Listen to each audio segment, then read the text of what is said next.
21h40. Chegamos aqui na minha página, a página particular minha, com mais uma live, e eu tenho aqui a participação do jornalista André Lux. Tudo bem, André? Tudo bem, Elias, e com você? Tudo bem, tudo legal, tudo tranquilo.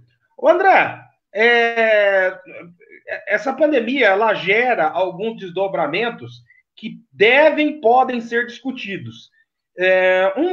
Uma dessas vertentes que acaba atrapalhando demais e acaba trazendo muita dor de cabeça para as autoridades é a violência contra a mulher. Já há algumas notícias aqui e ali de aumento de casos de agressão contra a mulher, especialmente agressão doméstica. Diante disso, André, como é que você caracteriza relacionamentos abusivos nesse contexto? Você que estuda, acompanha psicanálise, faz psicanálise, como é que o relacionamento abusivo entra nesse contexto de aumento dos problemas de violência doméstica? Boa noite, Elias. Boa noite, pessoal que está assistindo aí. Bom, relacionamento abusivo, como o próprio nome já diz, né, é um relacionamento onde há um abuso psicológico, abuso físico, violência, pode ser uma violência física, pode ser uma violência psicológica, e ele se dá, assim, para que haja esse tipo de coisa, tem que haver um encaixe, né, que eu sempre falo. A gente fala muito do abusador, né, da pessoa que tem o perfil de abusador, que pode ser uma pessoa que tem um transtorno mental, pode ser uma pessoa com viés autoritário, pode ser uma pessoa que é um psicopata, mas a gente tem que falar também do abusado, né? Porque o abusado, tirando casos onde a pessoa realmente é coagida de forma violenta, né, coloca uma arma na cabeça dela, a maioria dos casos a pessoa está ali por livre e espontânea vontade, naquele relacionamento. E às vezes fica anos e anos e anos sendo abusado, ela sabe que está sendo abusada, seja o homem ou a mulher, o relacionamento abusivo pode ser de ambos os lados, e ela fica, né? Por anos, casa, tem filho, e fica lá, aquela vida infeliz, apanha, ou então é chantageado, é humilhado, né? Ela vamos dizer assim, destruída, sua autoestima, né? A pessoa pisa nela, e ela fica, né? Então, assim, o perfil do abusador é um perfil que é fácil de identificar. Mas e a pessoa que é abusada, né? Por que ela fica nesse relacionamento? Por que ela tá lá? Ela não tem obrigada, né? Ninguém tá colocando uma arma na cabeça dela. Então, esse, para mim, foi um dos grandes mistérios, né, que eu comecei a estudar, até porque eu já passei por essa situação, né, e a gente acaba se ferrando, e depois você fala, pô, mas por que eu fiquei? Ninguém me obrigou, né, então eu preciso entender isso para parar de repetir esse padrão. Aí a pessoa fala, eu tenho dedo podre, eu só atraio gente ruim, gente com perfil de abusador, mas às vezes, a maioria das vezes, a pessoa procura aquilo, né. Então, como é que se dá esse relacionamento abusivo? Né, para que um abusador encaixe em você, tem que estar os dois na mesma sintonia para ver o encaixe. Né? Então você tem que mudar a maneira como você encara as coisas, você tem que mudar a sua forma de pensar, a sua forma de agir, a sua forma de sentir, para que você não atraia mais aquela pessoa que está assim. Né? Então, por que a pessoa tem o perfil de abusado? Geralmente a pessoa que se encaixa no abusador e permite o abuso é uma pessoa que já desde pequeno, geralmente, quase sempre, desde criança, ela sofre abuso dentro de casa, seja pelo pai, seja pela mãe, abuso físico, né, abuso psicológico, abuso sexual, né? A gente sabe que a maioria absoluta dos casos de abuso sexual contra a criança e violência vem da família, parentes próximos, né? Pai, mãe, tios, irmãos. Então a pessoa desde pequeno, ela já está acostumado a ser abusado, né? Então para ela aquilo não é normal, porque a gente tem que entender como é que funciona a cabeça da criança. A criança, até mais ou menos 10, 11 anos, ela é totalmente egocêntrica. Ela acha que o mundo gira em torno dela. A criança não entende que o mundo é grande, né, que existem outras pessoas, que as dinâmicas sociais são diferentes. Então, a criança, para ela, o mundo gira em torno dela. Então, tudo que acontece com a criança é culpa dela ou é por causa dela, né? Então, sim, o pai está batendo em mim. A criança vê o pai e a mãe como super-homens, né? Pessoas perfeitas, deuses praticamente. Então, meu pai está batendo em mim. É por minha culpa. É porque eu sou uma porcaria. É porque eu só faço besteira. Geralmente o abuso vem com xingamentos, né? Você não presta, você só faz isso. Então a pessoa massacra o filho desde pequeno com um abuso verbal, abuso físico e às vezes abuso sexual, né? E psicológico. Então essa pessoa, ela passa uma grande parte da vida dela, justamente a parte que está formando a psique, Você está formando sua autoestima, né? A maneira como você vê o mundo. Sofrendo abuso, sendo xingado, apanhando, né? E outros tipos de abuso. Então, quando ela vai crescendo, ela vai achar que aquilo é normal. Aí a criança, porque a criança não sabe lidar com aquilo, né? Ela não sabe lidar com essa violência contra ela. Então ela acha que a culpa é dela. Se meu pai tá me batendo, é porque coisa boa eu não fiz, né? Ela vê que é uma coisa, né, uma violência, nunca é uma coisa boa, já vai gerando trauma na criança, e ela vai interiorizando isso. Como ela não sabe lidar, o que ela faz? Ela joga lá para o fundo, entendeu? Então, eu não sei lidar com isso. Eu jogo, né? Sublimo, eu jogo lá para baixo, eu recalco. E fica guardado lá. Só que ao mesmo tempo você vai gerando na criança essa mentalidade de que eu não presto, eu sou porcaria, eu sou feio, eu sou burro, né? Eu mereço apanhar. Então, como é que você vai crescer? Você vai crescer achando isso, que você merece apanhar, que ser espancado é normal, né? Que você. Então você, por exemplo, passou a vida apanhando, sendo xingado, sendo humilhado, sendo colocado para baixo. Que tipo de relação você vai ter na sua vida adulta? Né? Você vai procurar uma relação que te remeta a isso. Porque você acha inconscientemente, tem que entender que tudo vai para o inconsciente, né? Você não toma uma decisão consciente, não, eu vou procurar um abusador porque eu gosto, né? Aí se a pessoa faz consciente, ok, né? Não, eu gosto de apanhar, não tem sadomasoquista, a pessoa gosta de apanhar, tá? Geralmente vai para o inconsciente. Então a pessoa, ela tá com aquela mentalidade de sofrer abuso na cabeça dela, achando que isso é normal, e ela vai procurar, de uma certa forma, pessoas que têm esse mesmo perfil. Então, se é um pai autoritário, ela vai procurar um namorado, um marido autoritário. Se é um pai, uma mãe autoritária, ela vai procurar uma namorada autoritária, invasiva, né? E assim vai, né? E aí você tem esses relacionamentos chamados abusivos, né? Onde uma pessoa abusa e a outra aceita, né? E ela fica lá anos e anos sofrendo, querendo mudar a pessoa, querendo ensinar, querendo isso e não vai mudar, né? Ela vai cada vez perdendo mais autoestima. E aí quando você tem uma situação dessa, onde você tá todo mundo confinado dentro de casa, né? Então esse abuso ele vai aumentar, né? Porque as pessoas ficam estressadas, ficam com o saco cheio, né? Ficam ali ansiedade, né? Não sabe o que vai acontecer, ficam nervosos. Então se a pessoa é um abusador, é um psicopata, é um narcisista, o que que ele faz? Ele vai descontar na esposa, né? Ele vai brigar com os filhos, ele vai brigar com a mulher, ele vai ter que descontar em alguém.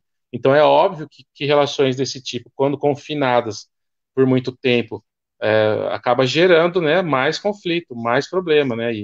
E você vê isso acontecendo, né, muito, muito fortemente ultimamente. Até que ponto, André, o nosso passado, a nossa história, que valoriza o autoritarismo, colabora para reforçar esse cenário dentro de casa? É, aí você falou tudo, né? Você tem um país onde as pessoas são autoritárias, gostam de autoritarismo, né? Um país onde, por exemplo, muita gente ainda defende bater em criança como forma de educação, repreender de forma violenta, né? A falta de diálogo. Diálogo é coisa de marica, é coisa de gay, né? Coisa de mulherzinha. Então você tem uma masculinidade extremamente tóxica, né? De homens autoritários, mulheres também que acabam incorporando isso até para sobreviver, né? Porque senão elas sofrem violência maior ainda. Então, normatiza o abuso. Então você começa desde pequeno a tratar mal seu filho, né? Bater, xingar, humilhar, colocar para baixo, achando que isso é uma forma de educação. Então você está gerando traumas profundos na criança que lá na frente vão se manifestar, pode até gerar um transtorno na criança, um estado de uma demência, né, uma esquizofrenia, uma psicopatia, um transtorno, vários tipos de transtorno, né? Transtorno narcisista, transtorno borderline, transtorno bipolar, né, isso tudo vai sendo gerado desde a infância, uma depressão, né, um estado depressivo, tal. Infelizmente, Elias, e a gente vê muito acontecer isso, principalmente em países brutos, né, como o nosso, onde existe essa masculinidade tóxica que contamina inclusive as mulheres, né? Mas também, né, André, a gente pode falar que é uma arte, né? Uma arte no seguinte sentido, quando você vai educar uma criança, porque você tem que nutrir o comportamento que não leva a esse cenário tenebroso que você acabou de falar, mas não pode também ter uma educação que leva essa criança e depois adulto para o mundo da lua, achando que ela é a melhor pessoa do mundo, que ela é insuperável. tem que tomar muito cuidado, né? É, educação é uma arte, é o que você falou. Eu acho assim, lógico que parece uma coisa meio autoritária, mas eu acho que devia ter. A gente não tem que fazer exame para poder dirigir, né? Tirar carteira, passar por testes.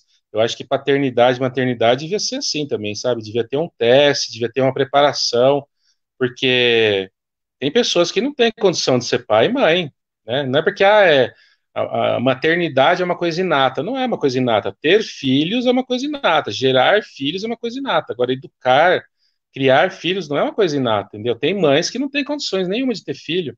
A pessoa tem transtorno mental, a pessoa é psicopata. Como é que uma pessoa dessa vai criar um filho? Mesma coisa o homem, entendeu? Então, esse equilíbrio entre educar e impor limites de uma maneira saudável, né? E aí você cair para um abuso, para um autoritarismo, para uma violência, achando que isso resolve, não resolve, né? Então tem os dois lados da moeda. Tem a pessoa que acha que tem que educar pela violência, pelo autoritarismo, e tem a pessoa que acha que, né? Ah, não me enche o saco, moleque. Tá um celular aqui, ó. Tá um videogame, fica no computador. E aí você vai criando um monstrinho, né? Como você não tem, a pessoa não tem capacidade para educar, para conversar, para ensinar, não tem tempo, não tem paciência, ela pega e dá um videogame, pega e dá um celular, fica dando coisas, né? Então ela substitui a presença, a educação, o amor, o carinho por coisas materiais, né? Então você também está causando mal na criança, né? Você vai formar esse exército de pessoas mimadas que acham que podem tudo, né? E sem limites, né, Elias? Então o equilíbrio é muito difícil. São poucos os casais, os pais e mães que conseguem esse equilíbrio, infelizmente. Mas, o André, isso também não leva à seguinte reflexão. Às vezes não chega a ser uma pressão demasiada em cima. Quer dizer, o pai e a mãe têm que trabalhar desde cedo, tem que correr atrás do sustento, ao mesmo tempo, se bobear, tem que ficar o dia inteiro fora, e posteriormente aí chega em casa, vê o filho só no final da tarde, exigência desse mundo maluco que a gente vive, né? Esse clima de pressão, você não acha também que acaba colaborando? Não abre espaço para um relacionamento abusivo entre pai e mãe e até para uma debilidade na formação da criança, dos pais que formam os filhos? É, claro que tem esse componente, né? No mundo maluco que a gente vive, as pessoas cada vez têm menos tempo, têm que trabalhar cada vez mais, né? Uma rotina estafante, às vezes com dois empregos. Então, como é que você vai cuidar de um filho, né? É difícil, com certeza dificulta. Porém, não é desculpa, sabe? Não é desculpa. A pessoa que gosta, que tem interesse, que sabe o que deve ser feito, ela arruma tempo. Nem que você chegou em casa 9 horas da noite, putz, eu só posso ficar meia hora com meu filho. Você vai ficar aquela meia hora maravilhosa, né? Vai pegar seu filho, vai brincar, vai conversar com ele, né? Vai dar maior carinho, uma atenção, porque assim, você dá atenção para o seu filho, carinho, você não precisa fazer isso por longos períodos. É melhor você ter um período curto, onde você dá total atenção para ele, do que você ficar o dia inteiro com seu filho no sofá, vendo televisão, com ele no celular lá, ninguém conversa, ninguém brinca, você não sai com ele, você não vai num parque, não vai numa piscina, entendeu? Eu vejo muitos casos disso, né, Elias? Eu sou pai, e eu adoro estar com a minha filha, eu brinco com ela o tempo todo, né? Independente de estar com trabalho, não estar, né? Às vezes você está com mais tempo, menos tempo. Mas, por exemplo, eu vou num lugar onde tem uma piscina. Eu pego a minha filha, já vou desmaiou por baixo e entro com ela, fico brincando, jogo para cima. Você não vê os pais fazendo isso, entendeu? Você vê os pais, por exemplo, eu vou numa festinha onde tem uma piscina. Eu, às vezes fico lá brincando, as crianças amontoam em cima de mim. Né? Não é falar que eu não sou bom, não é isso. É uma coisa que eu gosto de fazer, eu tenho prazer, né? E aí eu vejo os pais sentados na mesa, de roupa, tomando cerveja, conversando, o filho vai lá, às vezes, quer puxar o pai dá um safanão na criança, sai daqui, não enche o saco. Então, aí fala, não tenho tempo, eu sou muito ocupado. Balela, entendeu? Quem gosta, quem tem esse interesse, quem tem essa preocupação, que todos deveriam ter, faz acontecer, entendeu? Então as pessoas gostam de usar espantalhos, né? Não tenho tempo, trabalho muito, mas para ficar no sofá lá vendo futebol, bebendo cerveja, você tem tempo, né? Para ir no motel com a sua amante, você tem tempo, né? Para ficar saindo por aí com os amigos, jogar bola, você tem tempo, né? Então, assim, se você não quer ter tempo para o seu filho, se você não tem tempo para ele, acha que isso não é importante, não tenha filhos, né? fique solteiro, ou seja, um casamento sem filhos. Você põe uma criança no mundo, a criança demanda uma atenção, demanda é, carinho, demanda educação, conversa, diálogo, né? Então, se você não gosta disso, não vai ter tempo para isso, não tenha filhos, então, né? Fique sozinho, porque daí você vai criar um monstrinho, né? Você vai criar a pessoa na base da porrada, ou na base da ausência, né? Porque a criança se sente abandonada, ou então você vai ficar dando coisas para ele não atormentar você. E aí você vai criar uma pessoa pro outro lado, né? Mimado, arrogante, que acha que todo mundo tem que fazer tudo, o reizinho, né, Elias? Aliás, você falou, né, essa questão do reizinho, né? E aí você tem a consequência, com o passar dos anos, desse comportamento disseminado na sociedade, né? Porque aí você forma uma sociedade individualista. Uma sociedade individualista, competitiva, mas uma competição tóxica, que trata as pessoas como os números. Quer dizer, uma coisa puxa a outra, né, André? Claro, com certeza, né? Então, se você cria o seu filho como uma pessoa que só apanha, abusado, ele vai ser uma pessoa capisbaixa, vai ser um capacho, né? Ele vai achar que apanhar é normal, ele vai achar que ser abusado é normal, né? E por outro lado, se você é uma pessoa que também reforça o lado do egocentrismo do seu filho, do narcisismo, do individualismo, né, da mesquinhez e tal, você vai estar criando uma pessoa para outro lado, né? Uma pessoa que não vai ter empatia, que vai ser uma pessoa nociva, vai ser uma pessoa egoísta, que vai manipular os outros, que acha que tudo tem que ser do jeito dele. Então você vai. A nossa sociedade ela é doente, né, Elias? Ela é doente porque antigamente nós não existia acesso à informação, né? A psicologia era muito primitiva ainda, né? Você pega a época dos nossos pais, dos nossos avós. Nossos pais já tinham um certo nível de informação disponível, mas ainda era muito básico, né? Nossos avós era praticamente medieval o negócio, né? Então o pessoal dava surra, né? Minha avó apanhava de chicote do pai dela. Imagina, você bater uma criança de chicote, assim, a irmã dela fugiu de casa para não apanhar mais do pai. Então você cria seres humanos completamente quebrados, né?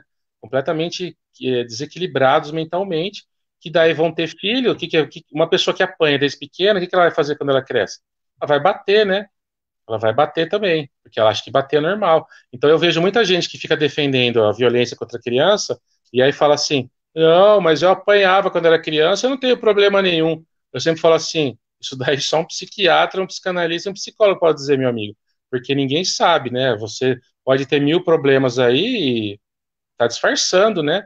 Então você tem um diagnóstico, você já fez terapia, né?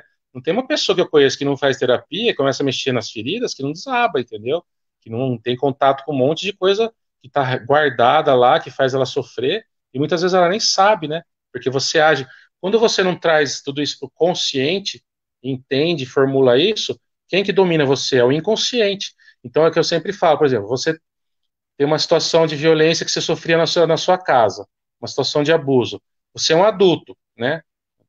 Teoricamente, um adulto tem que se comportar como adulto. Você não vê muitas vezes um adulto se comportando igual criança.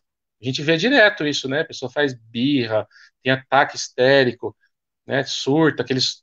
Só falta cair no chão e ficar esperneando, né? Você fala, nossa, né? Por que ele faz isso? Porque quando ele tem o gatilho, aciona essa memória dele que vem lá de criança, é como se ele voltasse a ser criança, ele volta lá para trás. Entendeu? Porque a memória registrada dele, daquele evento que liga ele, volta para aquela fase dele. É como se ele fosse uma criança e aí ele reage como uma criança. A gente não fala, temos que cuidar da nossa criança interior. Dentro do adulto tem uma criança lá. Então, se você não der atenção para ela, você não entender tudo isso, você vai ser uma pessoa que vai toda hora vai pegar esse gatilho e vai ficar agindo de uma forma que você nem entende, nem sabe por que está agindo daquele jeito. Por isso que é importante a terapia, ler sobre o assunto, né? Às vezes até ir num psiquiatra se você tem algum problema e tal. Então é uma situação grave e aí você tem uma sociedade quebrada mesmo, né? Muito difícil as pessoas terem equilíbrio nesse mundo.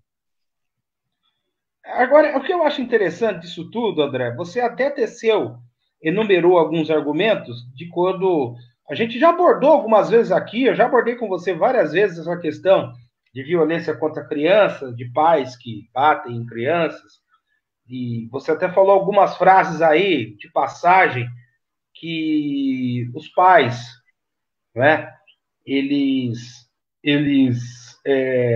dizem, né, em defesa dessa estratégia. Aliás, eu não sei, parece que, apesar de todos esses problemas, as pessoas, mesmo que inconscientemente, elas acabam elegendo ter um filho, não como, eu sei que você é ateu, mas eu vou dizer aqui o termo que eu uso como cristão, né? Não como uma bênção, uma dádiva de Deus, uma herança de Deus, quer dizer, você ter a honra de criar, de formar um cidadão para a vida, né? Acaba considerando, às vezes, até uma questão de status, né? De posição social. Quantas e quantas vezes eu já ouvi, eu não tenho filhos, sou casado com a Débora há 11 anos, não tenho filhos, mas quantas e quantas vezes eu já escutei até de amigos, a seguinte frase: você não tem moral para falar de criança porque você não tem filho. E eu já ouvi, não foram poucas as vezes que eu ouvi isso. Agora, por outro lado, eu fico pensando no seguinte, André: por que tantas pessoas acham que é impossível? Eu não estou dizendo que é difícil. Eu vou para um estágio superior. É impossível criar uma criança sem utilizar a estratégia da palmada. Porque é mais fácil, Elias. É mais fácil. O que é mais fácil? Você ler todos esses livros que estão aí nas suas costas ou você ficar vendo meme no Facebook e no efeito manada e falar todo mundo pensa igual? Então, para criar um filho, para educar um filho, tem gente que acha que eu mandei para a escola que tem que educar. Não, a escola ensina, educa algumas coisas, mas quem educa são os pais, né? Educação vem de casa. A escola ensina, a escola ela dá conhecimento, treina você para a vida, para usar esse conhecimento. Agora, educação, né, civilidade, boas maneiras, ética, valores humanos, são os pais que dão, entendeu? Agora, para você educar um filho, é o que eu falei, você tem que parar do que você está fazendo, você tem que parar de teclar no celular, você tem que parar de ver o Jornal Nacional, você tem que desligar a televisão, você tem que sentar com o seu filho, brincar com ele. Filho, vamos brincar? Pega os seus tijolinhos lá, vamos jogar para cima. Entendeu? Pega a sua bicicleta, vamos para o parque, fica andando o dia inteiro. Vamos para a piscina, entendeu? Vamos assistir um filme junto. E não é assistir, larga o filme lá e sai. Senta do lado dele, conversa, explica, fala, olha, isso daí. Porque a criança, às vezes, fica vendo o filme lá, não entende nada, entendeu? Ela vê só os bichinhos. Você tem que ter tempo, você tem que querer, entendeu? As pessoas não querem, Elias. As pessoas querem tudo fácil, tudo mastigado. Já mandei meu filho para a escola. Cheguei, dou um beijo, dou comida, dou banho, senta aí e fica vendo filme. Isso não é educar uma criança, você não está passando nada para ela. Aí ela vai procurar besteira, vai ficar vendo porcaria, vai ficar vendo coisas que os amigos fazem, se os amigos forem mal educados também. Então uma coisa vai puxando a outra. Então, assim, essa desculpa de que é impossível criar um filho, não é que é impossível, é que você não quer, entendeu? A pessoa não quer. Ela quer, sabe, deixa moleque lá, não me enche o saco. Então, por que você teve filho? Filho demanda atenção, demanda conversa, demanda carinho, demanda brincadeira. Se você não faz isso, a criança começa a ficar de saco cheio. Quanto menos atenção você dá para a criança, mais ela vai querer chamar a sua atenção. Concorda? A gente vê criança às vezes fazendo chilique, gritando, porque ela está chamando a atenção do pai, da mãe. Ela quer atenção, e atenção não é só o seu celular. Atenção é sentar, é fazer carinho, é brincar, é conversar, é mostrar coisa para ela, ensinar, é pegar o seu filho e jogar bola na rua com ele, mas não é jogar bola, chutar a bola 2 vezes e ir embora, é ficar horas lá. Isso demanda tempo, demanda interesse, entendeu? Então você fala, eu não tenho tempo, mas para fazer outras coisas que você, né, não ajuda em nada seu filho, você tem tempo, né? Então, assim, por que as pessoas não fazem isso? É porque elas não querem, né? Porque elas sabem muito bem que elas poderiam fazer, né? Você não acha, levando já para o lado da política, mas eu acho que é importante. Você não acha que falta um pouquinho mais de competência para os partidos de esquerda disputarem esses conceitos na sociedade? Porque a gente fala com razão dos direitos dos negros, a gente fala com todo embasamento dos direitos dos homossexuais, das minorias, mas esse discurso de família, ele parece ser uma propriedade da direita. né? No seguinte sentido, propriedade no seguinte sentido, o conceito de direita que é espalhado na sociedade. Por exemplo, esse conceito que você falou, que é difícil, que tem que dar trabalho, que há uma demanda, eu vejo pouquíssimos. Você vê muito deputado, você vê muito deputado federal, deputado estadual e vereador eleito em cima dessa plataforma da família. Mas você não vê deputado de esquerda tentando disputar esse espaço, André. E disputando esse espaço com esses conceitos que você acabou de falar. Porque é difícil, Elias, né? Você pega durante o governo Lula, não sei se eu estou enganado, mas quando foi aprovada a Lei Maria da Penha? Foi durante o governo Lula, não foi? Violência contra a 2006. mulher? A lei da palmada, a lei do menino Bernardo lá, que institucionalizou a violência contra criança como crime. Foi durante o governo Lula. Lula, né? Se eu não me engano, eu tenho quase certeza que sim. Então você vê a gritaria que isso gera. Eu educo meu filho do jeito que eu quero. Não, meu amigo, se você bater no seu filho, você vai em cana. Não, minha amiga, se você bater no seu filho e alguém denunciar, você vai em cana, porque você está batendo numa criança. Eu sempre falo assim, não, meu filho me desrespeitou, eu bati nele. Eu falo assim, então, senhora, eu não concordo com o que a senhora está falando. Posso dar um sopapo aí na senhora? Ela não vai gostar, né? Ela vai chamar a polícia, né? Ah, eu não concordo com a sua visão, Elias. Eu vou dar um soco aí na sua cara, tudo bem? Só um soquinho, só, viu, Elias? Um soquinho. As mulheres falam assim: não, eu não bati no meu filho, eu dei só um tapinha. Fala, então, senhora, eu vou dar um tapinha em você, posso? Vou apanhar, né? Vou ser preso. Então, por que que você acha normal bater numa criança e acha errado apanhar você? Porque é errado. Então, se você acha errado, então não faça para os outros, né? Não, principalmente uma criança indefesa. Agora, essa coisa da esquerda, Elias, é difícil. A direita, ela tem o discurso da família, né? A família entre aspas, né? A família tradicional, né? Que é a coisa patriarcal, macho, que domina. Essa é a família que a direita defende, né? São valores arcaicos, valores autoritários, né? Família machista, patriarcal. A esquerda tenta, né? Não queriam ensinar, por exemplo, o que era a educação de gênero nas escolas? A educação para você ensinar as crianças sobre sexualidade, para elas aceitarem o diferente, entenderem que tem várias pessoas diferentes, tem o feminino, o masculino, tem o trans, né? Tem vários tipos de sexualidade. Né? E a educação sexual é importantíssima para a criança. Você sabe quem mais gosta de criança que não tem educação sexual? São os pedófilos, entendeu? Os pedófilos adoram, porque criança que não é educada para o sexo, não é educada para entender isso, ela não sabe quando ela está sofrendo abuso.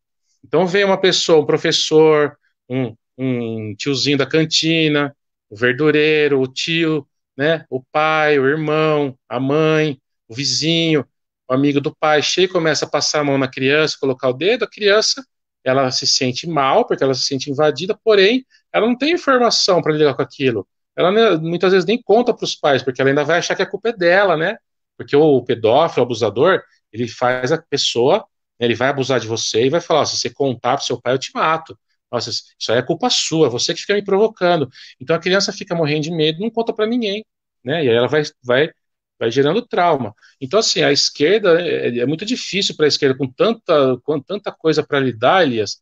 Você mexe nesse vespeiro, você viu as tentativas que nós tivemos aí durante o governo, que deu, né? Mamadeira de piroca, kit gay, querem fazer meu filho virar gay, né? A direita pega isso daí, porque você está lidando com um monte de gente ignorante, um monte de gente mal resolvida sexualmente, um monte de gente preconceituosa, que não entende patavina. E a pessoa simplesmente vai lá e começa a.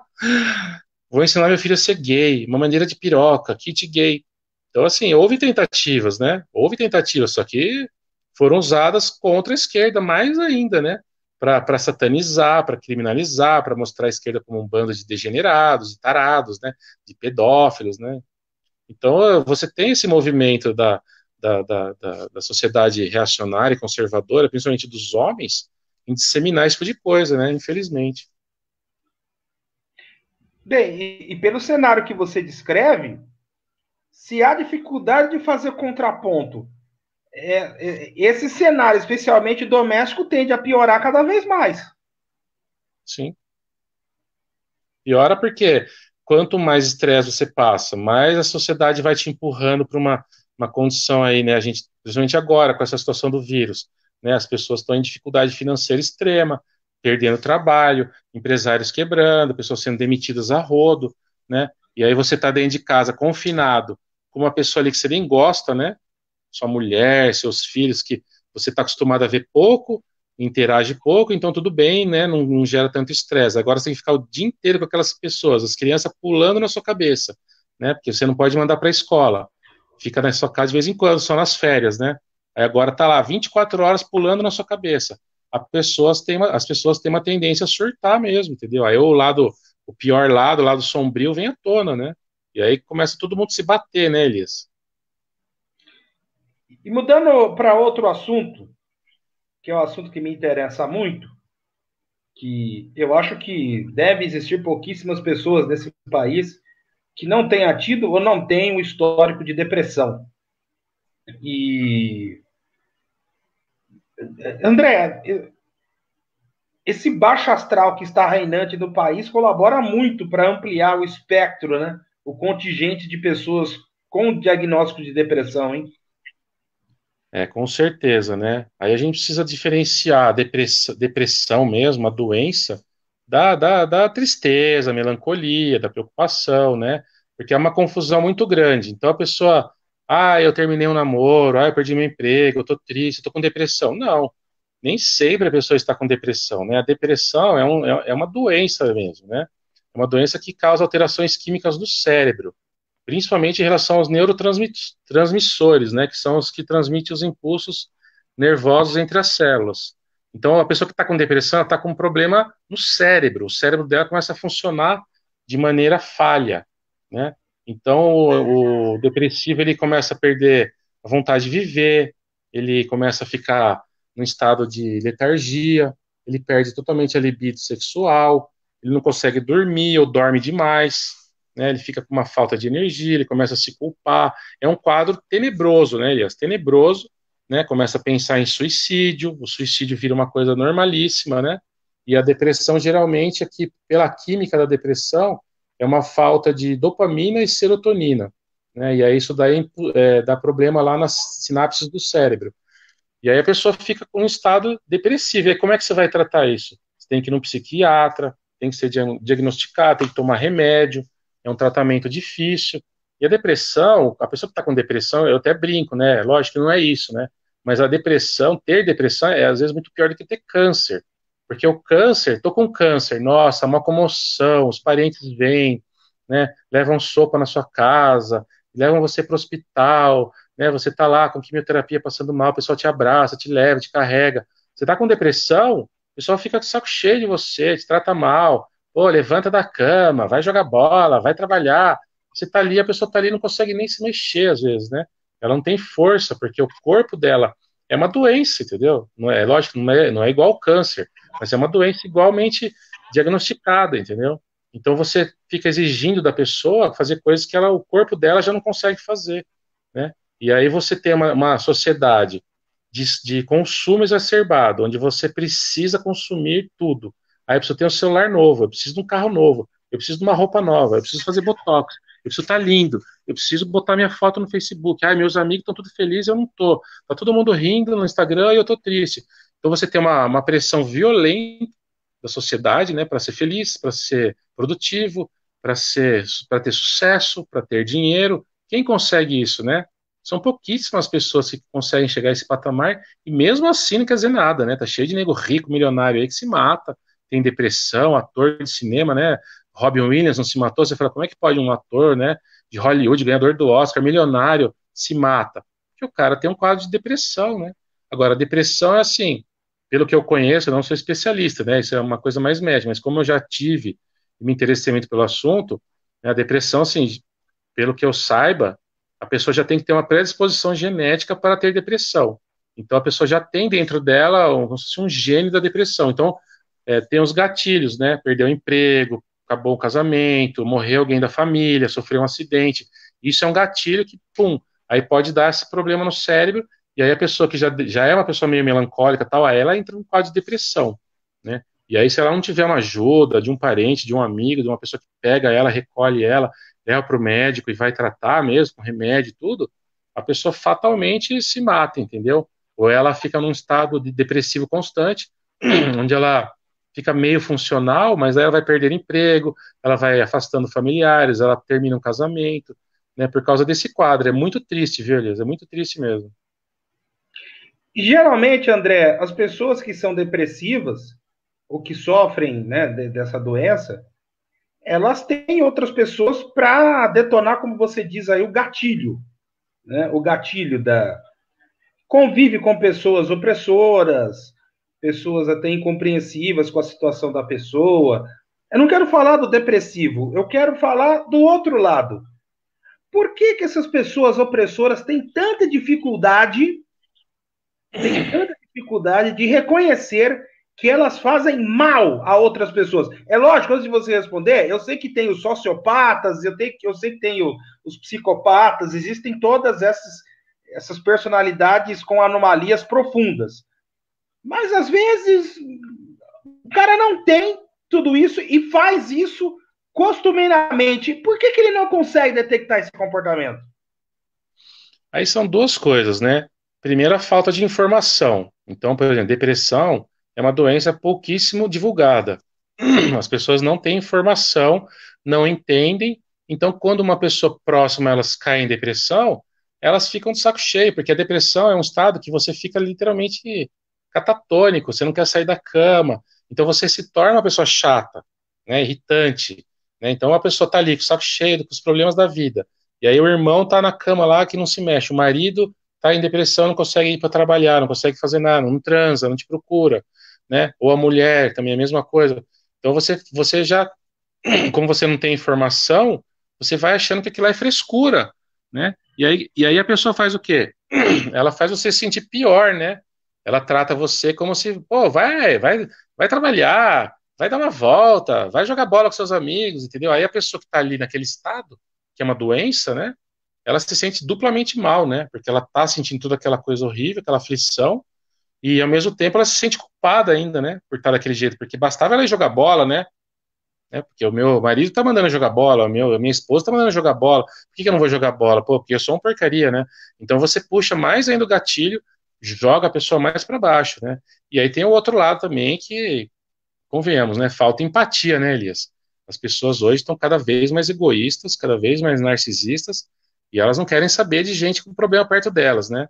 Então, que nem eu falei para você, eu vou ajudar meu primo que está com câncer, vou levar sopinha na casa dele. Aí você vai lá, leva a sopinha, tira foto para o Instagram, você com o seu priminho careca, olha, ele trouxe sopa. É um status, né? Olha como eu sou bonzinho. Ajudar um depressivo, não dá para você ficar tirando foto, né?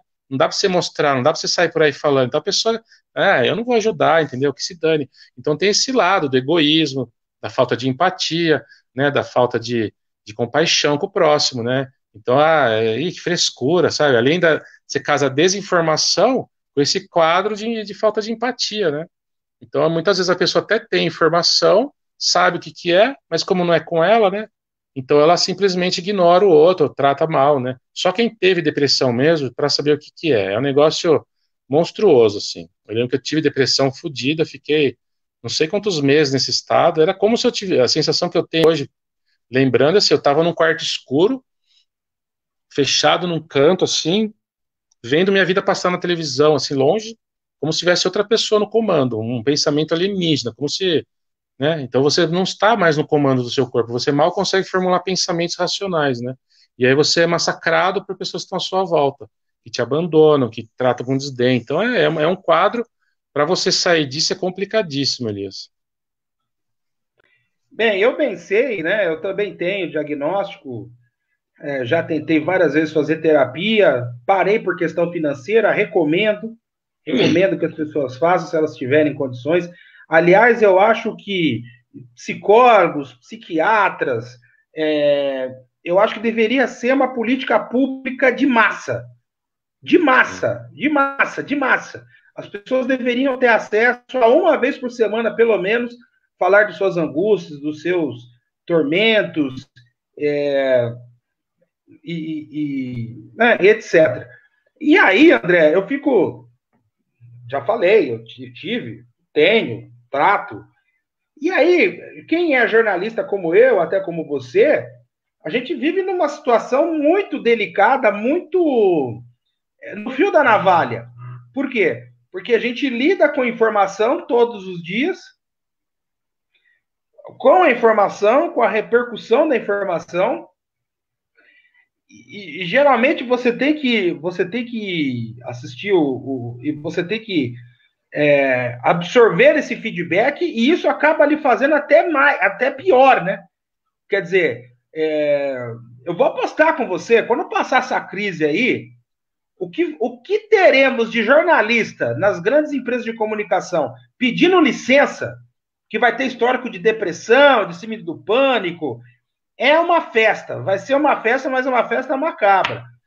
E agora, nesse contexto, André, o que eu acho mais terrível é que eu cheguei à conclusão que a maldade não tem cor ideológica. Não tem cor ideológica. Porque eu já li muito texto.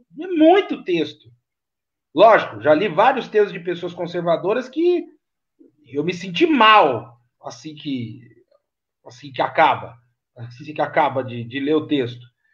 Como também já vi texto de cara de esquerda, que você lê o texto, tudo bem, tem informação, tem análise dele, mas aquilo é transmitido com uma viés tão negativa, tão para baixo, que aquilo acaba te contaminando. E é um problema, né? É um problema, especialmente para nós que exercemos a função do jornalismo e nós que temos pessoas, colegas, amigos que se formaram junto conosco, está na linha de frente e não pode se desvencilhar desse clima maligno que está imperando pelo país. Sem dúvida, né? Num quadro desse que a gente está vivendo, tudo exacerba, né? E a gente está vendo, né? Você fala da maldade, né? A maldade, bondade e maldade são conceitos filosóficos, né? Eles não existem na natureza, né? O homem cria, então o que é bom para mim pode não ser bom para você, né? Por isso que a gente tem que ter lei, né? Porque se ficar só na filosofia, nada funciona, né? Tem sociedades aí que o estupro é considerado normal, né? Pedofilia é considerado normal, casamento com crianças, então é tudo muito relativo, né? Agora, o que a gente vê, principalmente nessa situação que a gente está vivendo, onde tem um grupo de pessoas aí, não por acaso apoiadores do Bolsonaro, que estão agindo assim como verdadeiros sociopatas, né? Como pessoas degeneradas, assim, que vão para a rua, né, agredir as pessoas, né? A gente teve um caso lá do cara, pessoas agredindo uma senhora na rua, dando soco na cara, né? Protestando, é uma coisa autodestrutiva, são pessoas que você vê que estão transtornadas e por desespero já eram assim, pessoas violentas, transtornadas, e aí nesse clima que a gente está vivendo de estresse, né, de ansiedade muito grande, de falta de dinheiro, falta de perspectiva, ninguém sabe o que está acontecendo, e do outro lado você tem o presidente da República incitando esse comportamento, você meio que abre a tampa do bueiro, né, do esgoto, e essas criaturas saem para fora e ficam ali, né, aquela coisa, eles querem levar todo mundo para o esgoto junto com eles, né, então é um comportamento de manada, de pessoas transtornadas, pessoas muito recalcadas, muito infelizes, muito vingativas e que não se sentem bem, né, e aí elas simplesmente começam a atacar todo mundo, é meio que vou levar todo mundo junto, né, eu quero morrer, mas eu quero que você morra junto, né, eles falam, o vírus não existe, é mentira, usando uma máscara, assim, né, aí você fala, mas se o vírus não existe, é mentira porque está de máscara,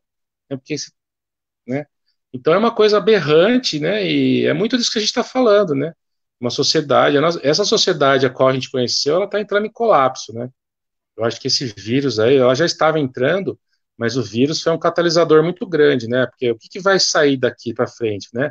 Muita coisa vai mudar, né? Como é que vai ser cinema, por exemplo? Show, balada. Você vai se enfiar numa boate com 100, 200 pessoas, lugar fechado. Você vai entrar num cinema, né? Restaurante. Você vai comer num restaurante, o cara espirra ali e contamina a comida toda. Quer dizer, como é que vai ser, né?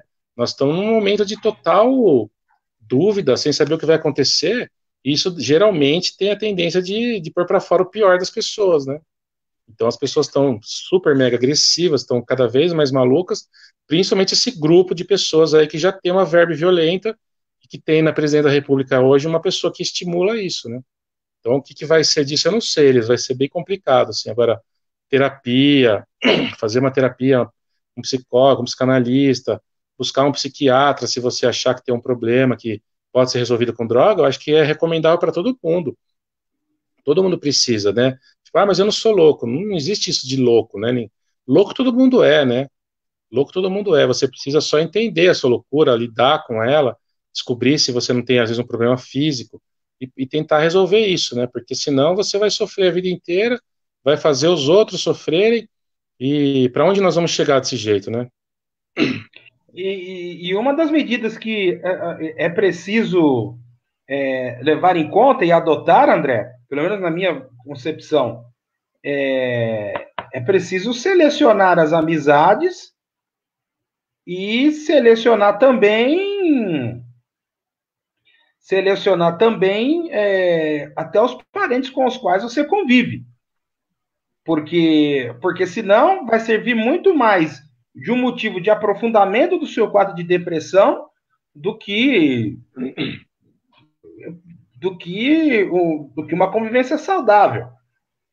Sem Não vou dúvida. dizer aqui, né, não cabe isso, mas eu convivi algum tempo com alguns parentes que eu demorei a entender que eles desenvolviam comigo uma relação abusiva. Abusiva de depreciar do que eu sou, depreciar as minhas características, me depreciar enquanto pessoa, me utilizar como instrumento para atingir até o meu pai, o meu falecido pai. E, e hoje eu tomei uma decisão. Não quero convivência, não quero papo, não quero conversa, até para o meu próprio bem. E, só que para você ter esse tipo de decisão, você tem que quebrar um tabu logo de cara, que é qual tabu? O tabu de que existe que você tem que conviver com todo e qualquer parente, porque é irmão de sangue. Mas, dependendo do caso, esse sangue está totalmente envenenado, André. Sem dúvida. A maior parte das relações abusivas vem da família. Pai, mãe, irmãos, tios, avós, avós. Então, assim, como você vive uma sociedade que é baseada na culpa e na repressão, então a família, né, honrar pai e mãe, você tem que, é como se você fosse obrigado a aturar aquelas pessoas, independente do que elas fazem com você.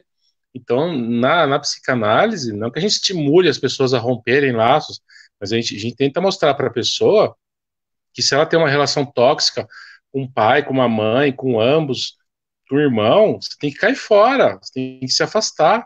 É ruim, é difícil, claro, são pessoas que você conhece há muito tempo, você tem uma convivência. Porém, tem pessoas muito malignas, entre aspas, né? Pessoas que são que nem urubu, né? Que nem vampiro, elas precisam sugar a sua energia, elas precisam te pôr para baixo. Geralmente as pessoas têm problemas também, têm transtornos, né? E aí elas ficam vivendo em função de atacar os outros, né? Então, para ela se sentir bem, ela precisa pôr você para baixo, né? E aí você tem que pensar assim, por que que até quando você saco de pancada dos outros, né? Então você tem mesmo que se afastar dessas pessoas, né? Não é errado, porque assim, eu sempre falo, família, quando é bom é ótimo. Quando não é, meu amigo, se afasta. Eu tive que romper laços com duas pessoas da minha família que estavam literalmente me destruindo, literalmente. Ao mesmo tempo que elas estavam me ajudando, entre aspas, a pessoa te ajuda de um lado e te esfaqueia do outro, né? Então você está numa situação difícil, financeira, está precisando da ajuda de um parente, tem muitas pessoas que, primeiro, que tem gente que vira as costas para você na hora, né? Nem dá bola para você. Beleza. Agora, tem gente que se aproveita disso para te ajudar com uma mão, né? Então você precisa daquilo, então você pega com uma mão, com a outra ela vem e esfaqueia, né? Então você fica naquela situação, caramba, né? O que que eu faço, né? O que que é mais importante para mim nesse momento? É minha sobrevivência ou sobreviver às facadas? Porque essas facadas, elas te ferem muito, chega a um ponto que as pessoas às vezes vão cometer um suicídio, entendeu? A pessoa desenvolve um quadro de depressão, a pessoa desenvolve uma doença até, né? Porque o corpo responde, né? Quando o cérebro está mal, quando a mente está mal, ela afeta o corpo, né? Então você pode ficar um quadro de doença mesmo, ou uma depressão mesmo, a doença da mente mesmo, né? Já vai direto. Então, assim, não, se você vê que a sua família é abusiva, que tem relação tóxica, relação de só a pessoa te abusando, te maltratando, te usando, né, ou te ajudando de uma forma nociva, a melhor coisa é se afastar mesmo, sabe? Rompa relações. Se um dia essas pessoas melhorarem, evoluírem e tentarem conviver de outra forma, ok, você aceita. Agora, se você vê que não dá, que a pessoa não tem jeito, que essa. Porque isso daí vai destruindo, né, Elias, a gente? Você vai ficando destruído por dentro, né? Porque ainda mais se é uma pessoa que você convive desde criança, ela sabe seus pontos fracos, né? Ela sabe apertar os botões que te desmoronam. Então, assim, pra que ficar perto dessa pessoa? Ah, é porque é seu pai. Ah, é porque é sua mãe. Não, mas é seu irmão. Não, né? Abraço, até logo, entendeu? Vai embora, fique longe, se afaste, tenha o mínimo contato possível, né? Fique longe. Ah, mas eu tenho que ir, né? Ah, é o Natal, eu tenho que ir lá na casa do meu. Não, por que você tem que ir? Vá passar o Natal na casa de um amigo ou com a sua família só fechada. Para que se misturar com pessoas que te põem para baixo, que te zombam, né? Que te fazem desmerecer, que te humilham? Para quê? Para, né, suprir uma culpa, entendeu? Dane-se a culpa, sabe? A pessoa tem que te tratar bem, todo mundo tem, ninguém tem o direito de ficar menosprezando, humilhando os outros para tentar se sentir bem, para fazer bem pro ego delas, né, Elias? E muitas vezes, pelo menos eu vou contar um testemunho particular. Parece pouco, mas hoje eu entendo que colaborou em muito para que eu fosse o que eu sou hoje. Geralmente, o futebol ele é usado como fator de integração, principalmente entre os meninos, né? Entre os homens. Mas no caso, olha só que loucura, até pela minha história de vida, eu já contei, já escrevi aqui, o futebol para mim era motivo de separação. Era motivo de separação pelo seguinte: os meus primos, e quem quiser que vista a carapuça, não tô nem aí, que se exploda. Os meus primos, muitos deles utilizavam o meu pouco talento que eu tenho para o futebol, e é normal, não todo mundo joga bem, é dom. Que eu era constantemente humilhado, constantemente trucidado. Só que aí, André, aquilo foi me gerando uma. Lógico, pinta o baixo astral, pinta a coisa depreciativa, né, de você, uma criança de 11, 12 anos, não conseguir se destacar. Isso afeta o ego da criança. Quem vai dizer que não, está mentindo. Só que eu usei isso, eu nem sabia, eu acabei usando isso diretamente como combustível. Porque foi a partir dessa idade que eu comecei a estudar futebol de maneira alucinada. De maneira alucinada. Aliás, você me conheceu com 21 anos. Você testemunha disso. Eu comia, respirava, estudava, via tudo de futebol 24 horas por dia. E não era nem só no Brasil, é em diversas partes do mundo. Com o tempo, hoje eu faço isso porque gosto, porque amo. Mas eu entendi fazendo terapia que eu utilizei aquilo como um gatilho. Um gatilho no seguinte sentido: ah, é? Vocês estão me desprezando? Ah, é? Vocês estão me depreciando? Então eu vou provar para vocês que eu manjo mais de futebol. Pode juntar todo mundo. Pode juntar todos os primos aí, vem discutir comigo, qualquer um, que eu arrebento com vocês. E isso acabou servindo como combustível para eu conseguir chegar na vida profissional que eu cheguei. Mas eu tenho convicção que desse caso, eu faço parte de um grupo seleto. Porque tem muita criança e muito adolescente que pode ser o futebol, mas em outras circunstâncias, acaba sucumbindo. Acaba sendo tão humilhado, acaba sendo tão depreciado, acaba sendo tão arrebentado, que ele acaba sucumbindo. E isso é um negócio muito sério. Muito sério. Por isso que eu acho que uma das grandes contribuições da psicologia, da psicanálise, foi ter criado essa instituição do bullying. Foi fundamental. Foi fundamental, porque para dizer para criança de 11, 12 anos, ah, não, ela está brincando. Não, não está brincando, você é monstro. Você é um monstro de 11, 12 anos, mas você é um monstro. Quando você deprecia por causa da raça, por causa da aparência, você é um monstro. Você precisa ser controlado. Em certo aspecto, precisa ser parado. Ou eu estou enganado em relação a tudo isso, André? Não, você está corretíssimo, né? E agora, o que que leva uma criança a fazer isso? São os pais, né? Então, se seus pais não te educam, não te ensinam a ter compaixão, não te ensinam a respeitar o próximo, a tolerar as diferenças, a entender que tem pessoas diferentes e eles fazem violência contra você, você vai descontar em quem? Você não pode bater no seu pai, você não pode xingar a sua mãe, você vai xingar o menininho na escola lá, o gordinho, o baixinho, o magrinho. Aí você escolhe, né? Que o cara tem a orelha grande, que tem a orelha pequena, porque ele é muito alto, porque ele é muito baixo, porque ele é muito magro, porque ele é muito gordo, que ele é negro, porque ele é japonês. Então você cria monstrinhos, literalmente, né? Claro que tem crianças que já têm um grau de psicopatia desde pequeno, né? Tem crianças que torturam animais, que fazem maldade com amiguinhos, mesmo não tendo uma educação ruim. Mas a maioria dos casos, acho que 90% dos casos, tirando as patologias, são crianças mal educadas, crianças que não têm carinho em casa. Então, assim, como ele não pode fazer em casa, ele vai fazer na escola, né? Então, essa coisa de você destacar o bullying, dar nome, fazer campanhas contra, ajuda, né? Ajuda. Agora, se os pais não encampam isso, se os pais não educam seus filhos a lutarem contra isso, a não fazer esse tipo de coisa, eles vão continuar fazendo, né? Porque o comportamento é espelho, né?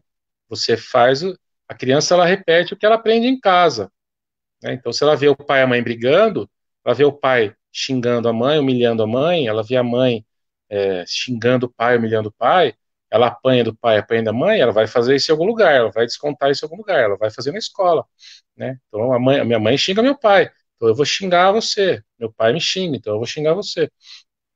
É uma coisa repetitiva, né? Então, se você não dá carinho, não dá atenção, não dá amor, você vai gerando esses monstrinhos, infelizmente, né? Então, eu acho ótimo que esse tipo de coisa exista, né? Eu, por exemplo, já fiz bullying quando era criança contra pessoas que hoje eu me arrependo amargamente. Hoje eu sei o mal que eu causei para essas pessoas, mas eu não sabia na época, né? Porque todo mundo, Olivia Palito, gorda baleia, era normal, né? Você ficava falando isso o tempo todo, ouvia o tempo todo, você via na televisão, um desenho, né? Não tinha Olivia Palito lá do filme do Popeye, é um desenho que estimula o bullying o tempo todo, né? Vários outros desenhos também. E então a sociedade avança, né? Mas ainda existe muita resistência, né? De vez em quando o pessoal reclama, porque agora a gente não pode tirar sarro, não pode brincar. Não pode mesmo, meu amigo, não pode, porque é errado, é ruim, está prejudicando as pessoas, entendeu? Agora, vai muitos anos aí, né, Elias, para que essas coisas realmente sejam interiorizadas nas pessoas. Vamos torcer que essa nova geração, que já está sendo criada dessa forma, né, um pouco mais humana, pelo menos dentro da escola, muitas campanhas e tal, elas consigam melhorar, né? Vamos ver o que vai dar aí, né? Mas você sabe que tem um componente que é muito perigoso, porque é o seguinte, independente da crença de cada um, existe a religião exercida de modo saudável, ou seja, você vai acreditar, você vai crer num Deus, você vai crer numa divindade, e aquilo vai te fazer melhorar enquanto pessoa. Existem casos e existem religiões nesse quesito, mas existe o problema reverso, quando as igrejas acabam se transformando em uma usina de maldade e uma usina de opressão contra as pessoas, né? E aí, a pessoa que chega ali com a esperança de, não só de ter, vou pegar a minha seara, não só ter um encontro com Cristo, não conseguir, não alcançar apenas a salvação, mas também começar a trilhar um caminho de paz, um caminho para ter uma vida muito mais saudável, ele não encontra. Ele não encontra porque é só marreta. 24 horas por dia. É opressão no lombo. A todo minuto. Por exemplo, vou pegar na minha seara que é evangélica. Eu fico muito desconfortável, André. Achei a palavra. Quando uma pessoa diz assim para mim, tal igreja evangélica, o perfil mais é de classe média baixa. Aquela igreja lá é de rico. Essa igreja aí é de pobre. Essa igreja aí o cara arrecada muito porque o nível de instrução é baixo. Bem, então peraí, gente. Então tem que pegar todas as igrejas evangélicas, zerar tudo e começar outra vez. Porque se tem uma coisa que está escrita na Bíblia, é que você não pode fazer acepção de pessoas. Ou seja, a igreja evangélica ela tem que abrigar todas as classes sociais. Todas, todas, todas, todas. Indistinta. Ela tem que ser um espelho do que é o país. Tem que ser um espelho do que é o país. Se não é, então está havendo discriminação, está havendo estratificação. Até porque, por exemplo, e aí, a pandemia trouxe muita coisa ruim, mas também trouxe muita coisa boa. Eu sei que não é o assunto do André, eu vou dizer mais esse testemunho.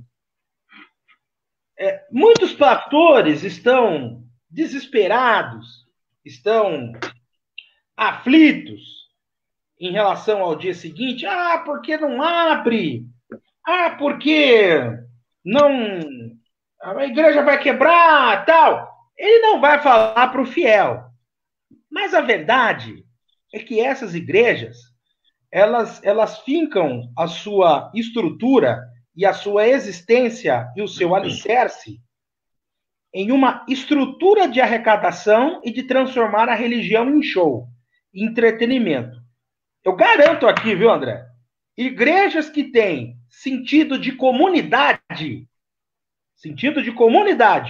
ou seja, em que você abraça todos indistintamente, independente daquilo que você pensa ou que é, lógico que essa igreja está passando dificuldades. Só que eu vou cravar aqui.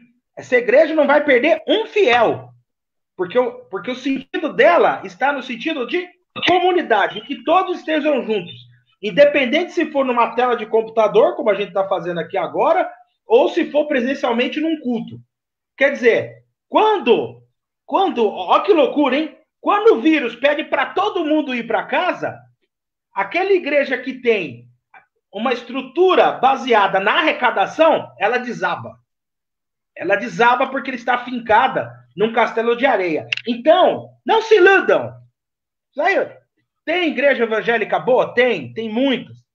Tem muitas denominações sérias e que não titubearam em obedecer às autoridades no primeiro segundo. Eu frequento uma, graças a Deus, que é assim. Começou a pandemia, começou a surgir notícia de pandemia, André. Se eu não me lembro, a coisa começou a ficar feia dia 13. Já no primeiro domingo após o dia 13, já não teve culto presencial. Não teve. O que interessa é preservar a vida das pessoas. Ah, mas a igreja pode fechar, não vai ter arrecadação. Meu querido, tem app de banco, tem depósito que você pode fazer. E quando isso acontece, se ninguém precisa colocar um facão no seu pescoço para te obrigar. Desculpa, acabei, mas não é tossido, não é tosse negativa não, viu? É que eu tô engasgado, esqueci de trazer um copo d'água. Então, André, eu acho que a lição que fica desse nosso papo hoje é que as pessoas precisam ter atenção ao que está ao seu redor. Porque aquilo que está ao seu redor pode servir para te levar para o buraco. Questão de igreja, religião, eu não discuto porque, como eu não participo, né? Mas a igreja já começa errado quando ela fala a minha religião é melhor, né? A minha religião é certa. As outras estão erradas, a minha é melhor, só nós estamos certos. Quem não acredita é nosso inimigo. Quem não segue a nossa cartilha é do demônio, é errado. Então você cria aí já um conflito direto, né, com as pessoas, uma disputa, parece que uma competição, e eu acho que vai completamente contra o que deveria ser a religião, né? E fora os outros absurdos, né, que a gente vê, né, a coisa da submissão da mulher, da repressão da mulher, né, da coisa das castas, né? Então, mas isso daí está no Velho Testamento. É que eu falei, né? Quando interessa eu usar a coisa do Velho Testamento para meu favor, para reforçar um preconceito meu, uma ignorância minha, eu uso. Quando esse trecho do Velho Testamento ele condena algo que eu estou fazendo, aí eu falo, não, veja bem, é o Velho Testamento. Então é uma incoerência que você acaba gerando pessoas que ficam vivendo em conflito com elas mesmas, né, Elias? E com muito ódio, né? Então você deixa de fazer uma coisa que você tem vontade, porque a igreja condena, a Bíblia condena. Aí você vê uma pessoa lá fazendo e sendo feliz. Qual é a reação dessa pessoa? Ela vai querer destruir o outro. Ela vai ficar com muita raiva, né? Por exemplo, o homossexualismo é pecado. Eu sou um cara que morro de vontade de ficar com outro homem, mas eu sou da religião, então eu não posso, porque a Bíblia proíbe. Então eu vou ficar a vida inteira assim, né? Reprimindo aquele negócio, porque eu não posso fazer aquilo, porque é do demônio. Aí meu vizinho vai lá, sai com os caras, beija, namora. O que é a vontade que eu tenho de fazer? Ir lá e bater nele, matar ele. Porque ele é um espelho para mim, né? Eu vendo a pessoa sendo feliz, fazendo uma coisa que eu tenho vontade, que eu não tenho coragem, eu sou reprimido, a vontade que eu tenho é lá esmagar o outro.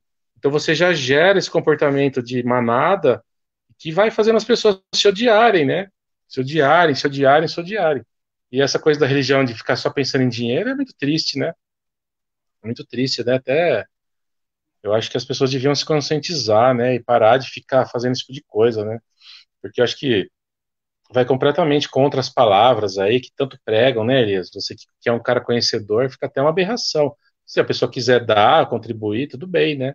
Agora, tudo que vira obrigação, é que nem você falou, na hora que a pessoa não tem mais o que dar, na hora que fecha tudo aí, o cara desaba, né? Não sobra nada mesmo. André, vamos embora. Hoje é terça, voltamos na quinta-feira com mais assuntos, vamos debater mais o comportamento das pessoas nessa época de coronavírus. Eu te espero quinta-feira. Abração, Elias. Boa noite, até quinta. E até quinta para você que nos acompanhou. Abraço.